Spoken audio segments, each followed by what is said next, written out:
ছাত্র জনতার আন্দোলনে স্বৈরাচারী সরকার শেখ হাসিনার পতনের 1 মাস পূর্ণ হওয়ায় আজ পালন করা হয়েছে শহীদি মার্চ কর্মসূচি। সকালে নর্থ সাউথ বিশ্ববিদ্যালয়ের শিক্ষার্থীরা কর্মসূচি উপলক্ষে পদযাত্রা করে বসুন্ধরা আবাসিক এলাকায়। এরপর বৈষম্য বিরোধী আন্দোলনে নিহত ছাত্র জনতার স্মরণে দোয়া করা হয়।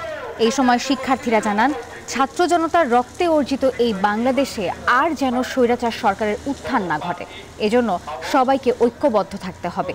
এ সময় আন্দোলনে বেসরকারি বিশ্ববিদ্যালয়ের অবদানের কথাও তুলে ধরেন শিক্ষার্থীরা। প্রতিটি হত্যার বিচার দাবি করা হয় এই কর্মসূচি থেকে। আমাদের ভাইদের রক্তের উপর দিয়ে এই স্বৈরাচারী হাসিনার পতন হয়েছে।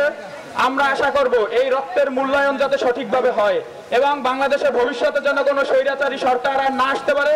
আমরা সবাই মিলে এই বাংলাদেশকে সংস্কার করব, গড়ে তুলব একটি মানবিক বাংলাদেশ। যারা আমাদের ছাত্র ভাইদের উপর নির্বিচারে গুলি চালিয়েছিল, আমরা তাদের বিচার দাবি করছি।